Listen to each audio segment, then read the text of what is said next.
खौफनाक कहानियों का सिलसिला।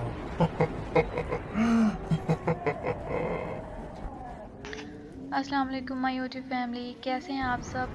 I hope you all will be fine. मैं उम्मीद करती हूँ आप सब ठीक ठाक होंगे, खुशबाश होंगे।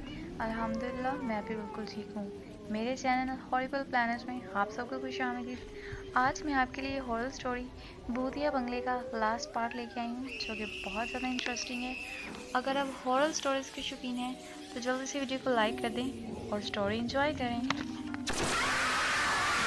एंड गाइस, मैंने story first 3 part already upload कर रखे हैं। अगर आपने वो नहीं देखे तो मैं आपको हाईली रिकमेंड करूँगी कि पहले जाके वो देखें। इस तरह आपको स्टोरी की बिल्कुल भी समझ नहीं आएगी।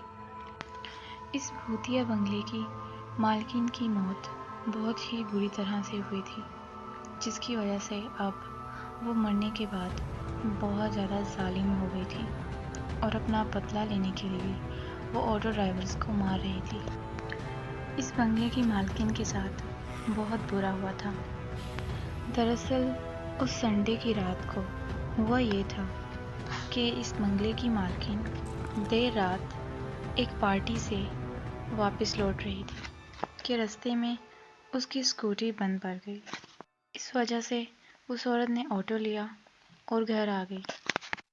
लेकिन घर आने के 10-15 मिनट बाद किसी ने बाहर से उनकी डोरबेल बजाई।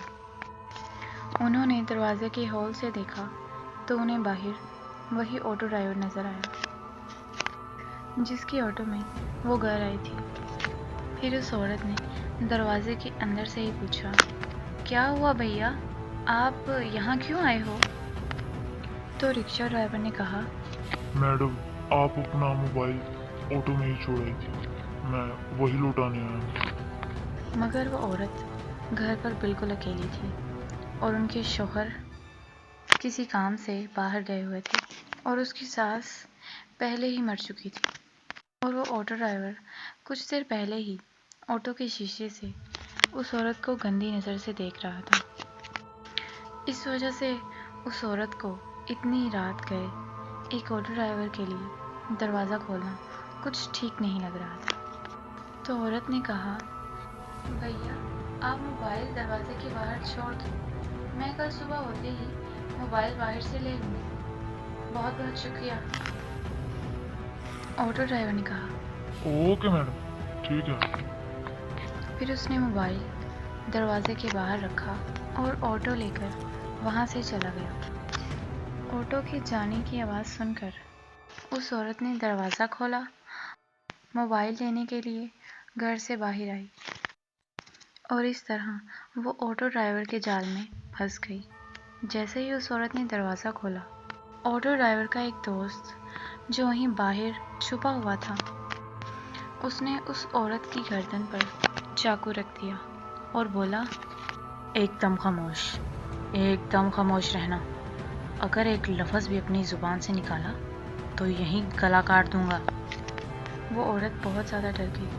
वो चीखना चिल्लाना चाहती थी, मगर उस आदमी ने उसकी गर्दन पर चाकू रखा हुआ था, जिसकी वजह से वो खामोश बैठ गई।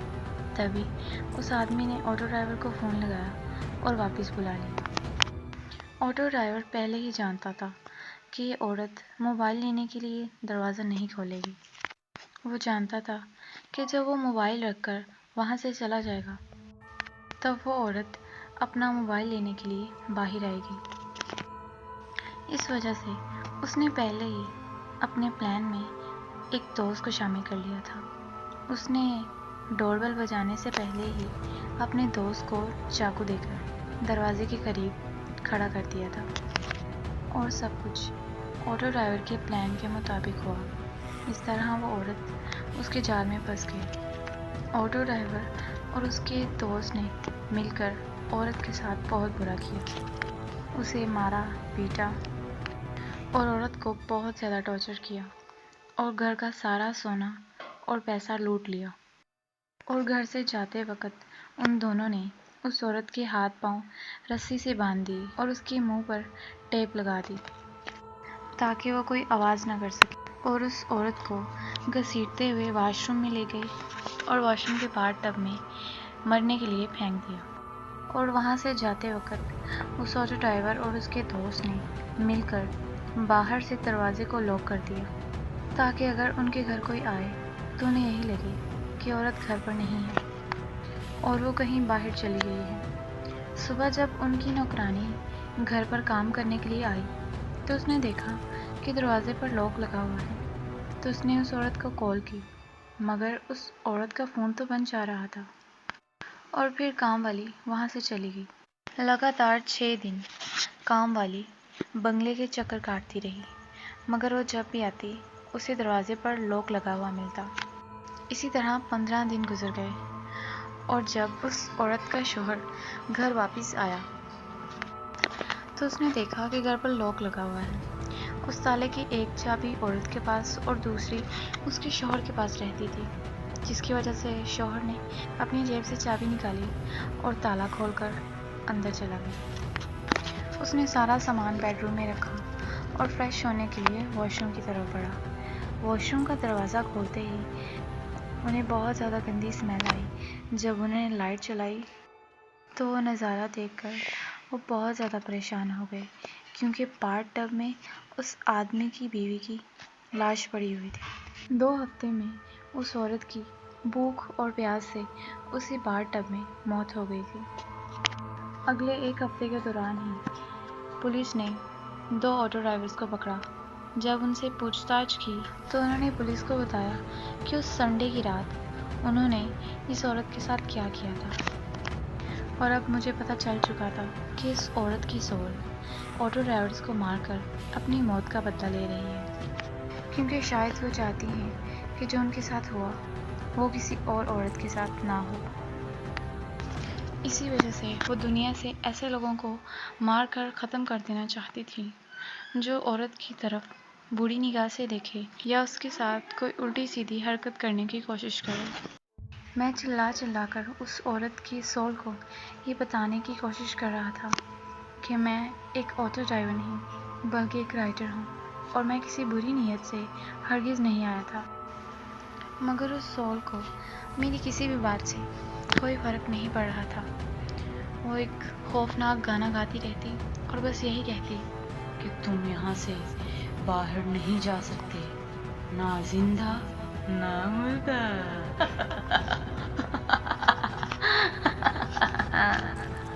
अब मुझे इस वॉशरूम में बंद हुए 4 दिन गुजर चुके हैं। भूख और प्यास की वजह से मैं बहुत ज़्यादा कमज़ोर हो चुका हूँ और मुझ में जीने की कोई ख्वाहिश बाकी नहीं रही। अब मैं मरना चाहता हूँ। इस डायरी में अपना दुख बांट कर मुझे थोड़ा अच्छा महसूस होता है।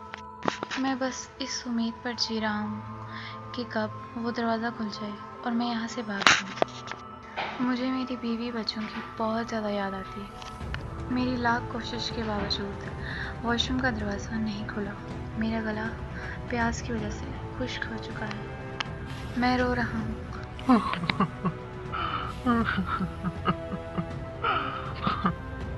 मगर मेरे आंसू तक ख़त्म हो चुके हैं। वॉशरूम के नल से लगातार काला पानी बह रहा है और उससे बहुत ज़्यादा गंदी स्मेल आ रही है और मैं ये सोचने पर मजबूर हूँ कि आखिर मेरी क्या गलती है, मैं क्यों इस मौत के भंवर में फंस गया हूँ। फिर मेरे दिल में ख़्याल आया कि ये औरत भी इसी तरह मौत के जाल में फंस गई थी, उसकी भी क्या गलती थी। अब मुझे इस वॉशरूम में बंद हुए 5 दिन हो चुके हैं। मैं भूख और प्यास अब बिल्कुल भी मज़ीद बर्दाश्त नहीं कर पा रहा और आज मैंने टॉयलेट क्लीनर पीकर खुदकुशी करने का फ़ैसला कर लिया है। और अगर कोई मेरी डायरी पढ़ रहा है तो मेरी उसे एक ही नसीहत है कि इस वॉशरूम और इस बंगले से निकलने का सिर्फ एक ही रास्ता है और वो है मौत मौत मौत। मुझे शायद पहले ही ये फ़ैसला कर लेना चाहिए था, क्योंकि वो औरत अब एक बहुत बुरी सोल बन चुकी है। वो एक डीमन बन चुकी है और अब वो आपको इस वॉशरूम से बाहर नहीं जाने देगी, और अगर आप बेगुनाह हो तब भी नहीं, क्योंकि उसका मकसद सिर्फ ऑटो ड्राइवर की मौत है। डायरी के आगे के सफ़े बिल्कुल खाली थे। वो ऑटो ड्राइवर राइटर की डायरी पढ़कर बहुत ज़्यादा डर गया था। क्योंकि अब उसे पता चल चुका था कि जो भी इस वॉशरूम में फंस जाए उसकी मौत बहुत ज़्यादा बुरी और दर्दनाक होती है। उसे अपनी मौत अपनी आंखों के सामने नज़र आ रही थी। फिर वो सोचने लगा कि आखिर मैं यहाँ से निकलूँ तो कैसे निकलूँ, क्योंकि वो ऑटो ड्राइवर हार नहीं मानना चाहता था, वो लड़ना चाहता था। फिर ऑटो ड्राइवर को याद आया कि राइटर ने अपनी डायरी में लिखा है कि हर संडे को औरत अपने शिकार को निकलती है और एक ऑटो ड्राइवर इस बाथरूम में फंस जाता है। फिर ऑटो ड्राइवर कहने लगा, मैं भी संडे की रात को ही इस वॉशरूम में फंस गया था, यानी अब इस वॉशरूम का दरवाज़ा अगले इतवार को ही खुलेगा। मुझे अगले इतवार तक जिंदा रहना होगा और इंतज़ार करना होगा अगला ऑटो ड्राइवर आकर दरवाज़ा खोले और मैं यहाँ से भाग निकलूँ। और अगर इस चुड़ैल ने मुझे रोकने की कोशिश की तो मैं और वो ऑटो ड्राइवर मिलकर इसका सामना करेंगे और मुझे कुछ भी करके अगले संडे तक जिंदा रहना होगा। और फिर ऑटो ड्राइवर नेक्स्ट संडे का इंतज़ार करने लगा। इस वॉशरूम में बंद हुए अब ऑलमोस्ट 5 दिन गुजर गए थे और पिछले 5 दिनों से उसने कुछ नहीं खाया था। प्यास की वजह से उसका गला भी खुश्क हो गया था। ऑटो ड्राइवर सोच में पड़ गया और कहने लगा, कहीं भूख के मारे मेरी मौत ना हो जाए, पर मैं खाऊं तो क्या खाऊं। फिर उसने वॉशरूम में पड़ी लाशों के गोश्त को खाने का फैसला किया। मगर प्रॉब्लम ये थी कि वो एक वेजिटेरियन था और उसने अपनी ज़िंदगी में कभी भी गोश्त को हाथ नहीं लगाया था, मगर वो ज़िंदा रहना चाहता था। फिर उसने सोचा कि अगर मैं ये गोश्त नहीं खाऊंगा तो अगले संडे तक मर जाऊंगा। फिर उसने इंसानी गोश्त खाने का फैसला किया। उसने फ्लोर पर पड़ी हुई लाश की आंख से अपना चाकू निकाला। उसने बाथटब में पड़ी लाशों का कुछ गोश्त लिया और उसे अपने चाकू में लगाकर लाइटर की मदद से भूनने लगा। फिर जब उसने उस गोश्त का एक बाइट लिया तो उसे कै आई। उसे 2-3 बार आई, मगर फिर भी उसे वो गोश्त खाना पड़ा क्योंकि ज़िंदा रहने के लिए ये बहुत ज़्यादा ज़रूरी था। इस तरह आहिस्ता आहिस्ता उसका इंतज़ार ख़त्म हुआ और संडे की रात आ गई। ऑटो ड्राइवर इंसानी गोश्त खाकर संडे की रात तक ज़िंदा रहा। जब उसने घड़ी पर देखा तो 2 बज रहे थे। वो रिक्शा ड्राइवर समझ गया कि औरत अपना नया शिकार ढूंढने के लिए निकल चुकी है, क्योंकि वो भी उस औरत से ऑलमोस्ट रात के 2-3 बजे के करीब ही मिला था। वो औरत उसी सुनसान रोड पर ऑटो का इंतज़ार कर रही थी। तभी उस सड़क पर एक ऑटो आया। ऑटो ड्राइवर ने ऑटो औरत के पास लाकर खड़ा कर दिया और पूछा, कहाँ जाना है मैडम? औरत ने कहा, काली घाटी। भैया मुझे काली घाटी जाना है, क्या आप मुझे वहाँ छोड़ दोगे? काली घाटी का नाम सुनते ही ऑटो ड्राइवर डर गया, क्योंकि वो जानता था कि गायब होने वाले ऑटो ड्राइवर्स के ऑटो काली घाटी से ही बरामद होते हैं। फिर उसने औरत से कहा, नहीं मैडम, मैं काली घाटी नहीं आऊँगा। फिर औरत ने कहा, अरे भैया मैं जानती हूँ आप क्यों मना कर रहे हैं। क्या मैं आपको कोई क्रिमिनल लग रही हूँ? मेरी स्कूटी बंद पड़ी है और रात के 2 बजे हैं और मुझे घर जाना है। पहले ही मुझे काफ़ी देर हो चुकी है और घर पर भी मैं अकेली हूँ। आप अगर मुझे घर नहीं छोड़ेंगे तो फिर मैं कैसे जाऊँगी? ऑटो ड्राइवर ने कुछ सोचा और इंसानियत के नाते उस औरत से कहा, ठीक है मैडम, बैठिए, मैं आपको छोड़ देता हूँ। फिर वो औरत ऑटो में बैठ गई और ऑटो काली घाटी की तरफ चल पड़ा।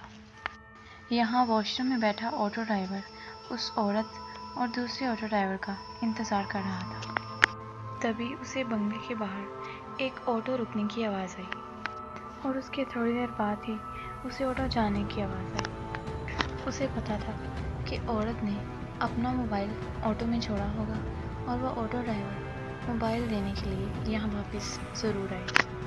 थोड़ी देर बाद वही हुआ। उस बंगले के बाहर ऑटो रुकने की आवाज़ आई। वो ऑटो ड्राइवर ईमानदार था, इस वजह से वो मोबाइल वापस करने के लिए आया था।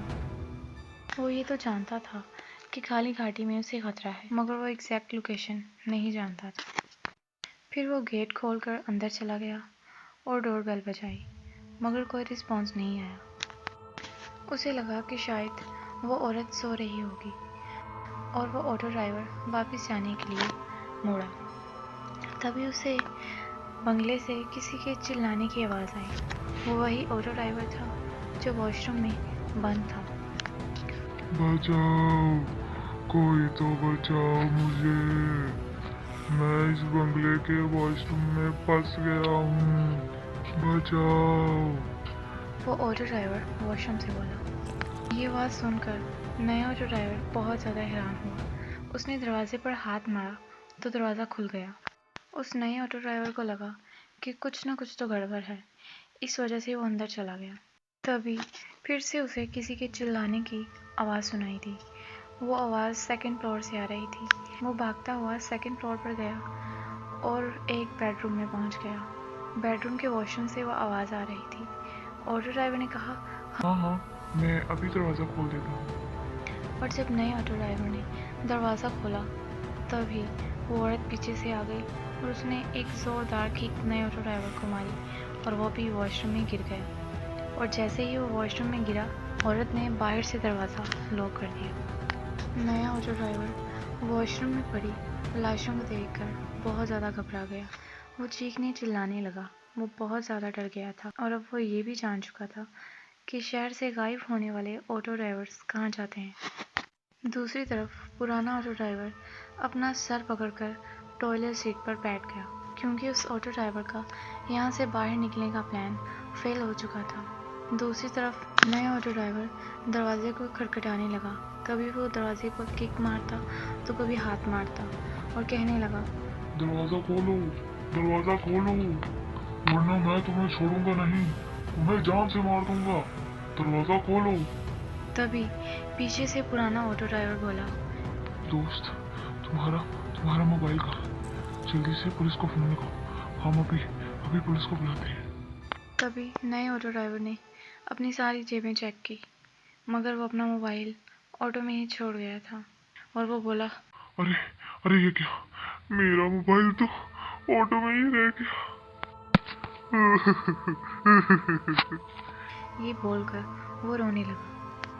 ये सुनकर पुराने ऑटो ड्राइवर को बहुत ज़्यादा गुस्सा आया। उसने कहा, तेरी तो साले, मैं इतनी दिनों से तुम्हारा इंतजार कर रहा था और तुम अपना मोबाइल ऑटो में भूल आए।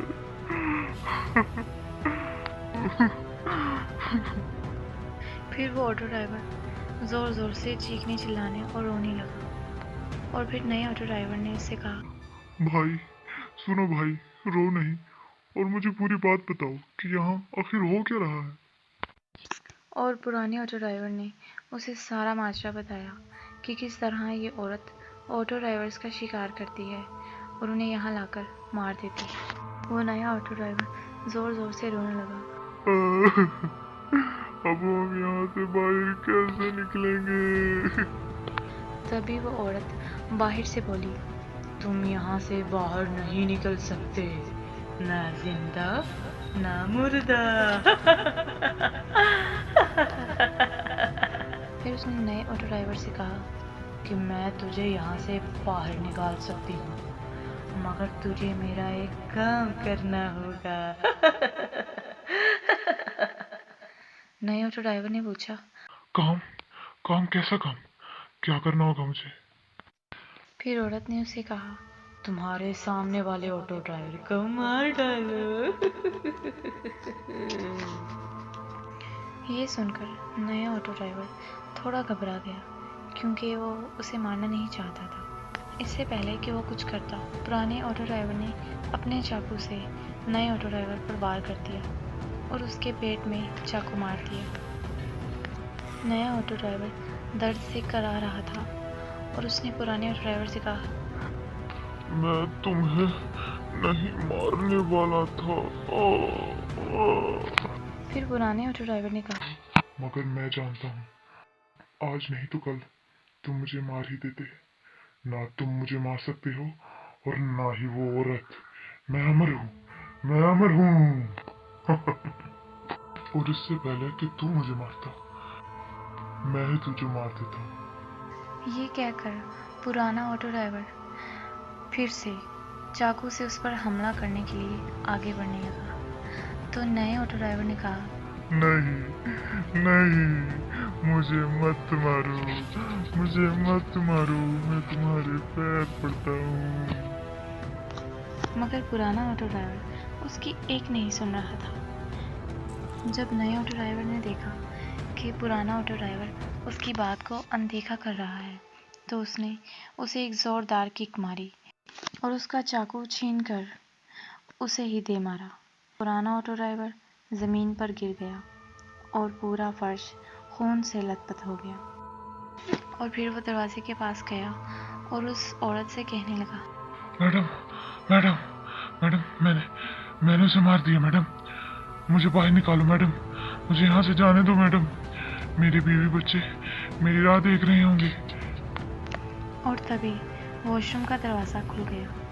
वो ऑटो ड्राइवर अपने पेट पर हाथ रखकर वॉशरूम से बाहर निकल गया।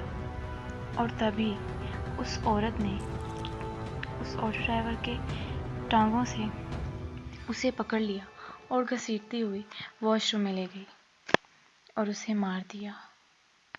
और उसकी लाश के करीब बैठकर कहने लगी, तुझे क्या लगा मैं तुझे जाने दूंगी? जो भी इस घर में आता है वो यहाँ से बाहर नहीं जाता, ना जिंदा ना मुर्दा। और फिर वो औरत गाना गाने लगी, घर आजा सजन, मैं तेरी राहत को रात दिन कि कहीं न लागे मन,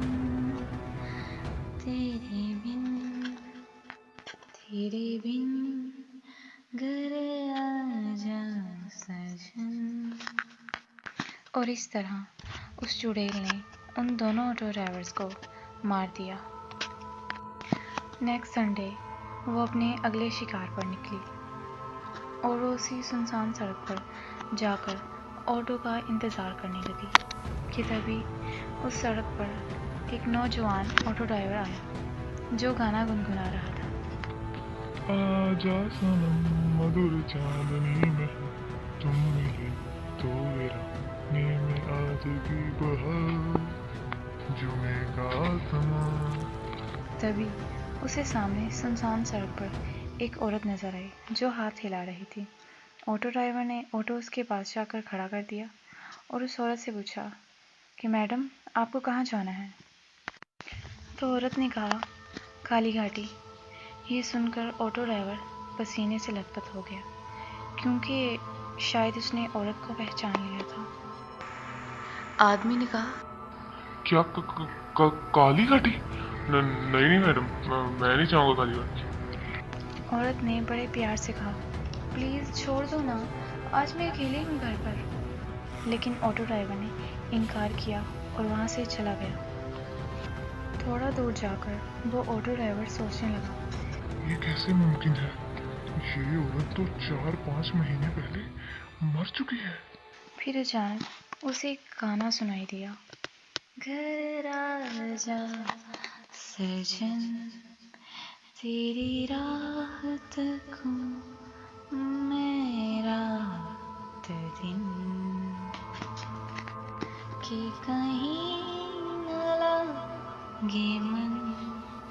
ऑटो ड्राइवर ने शीशे में देखा तो उसे वही औरत पीछे बैठी हुई नजर आई और तभी उस औरत ने ऑटो ड्राइवर पर हमला कर दिया। ऑटो ड्राइवर ऑटो को संभाल नहीं पाया और वो एक पिलर में जाकर लगा। इस तरह ऑटो का एक्सीडेंट हो गया और इस एक्सीडेंट में ऑटो ड्राइवर मारा गया। फिर वो औरत रिक्शे पर बैठ गई और कहने लगी, घर नहीं आओगे तो ऐसा ही होगा।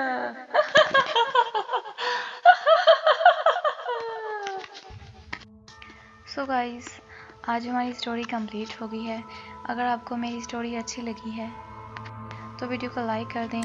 चैनल पर नए हैं तो चैनल को सब्सक्राइब करें ताकि मेरी न्यू वीडियोस की अपडेट आपको सबसे पहले मिले। इसी दुआ के साथ के अलावा आप पर अपनी नेमतें, बरकतें और रहमतें नाजिल करे। जहाँ रहें खुशबाश रहें। फिर मिलूँगी एक नई वीडियो में एक नई स्टोरी के साथ। Till then take care. अल्लाह हाफिज़।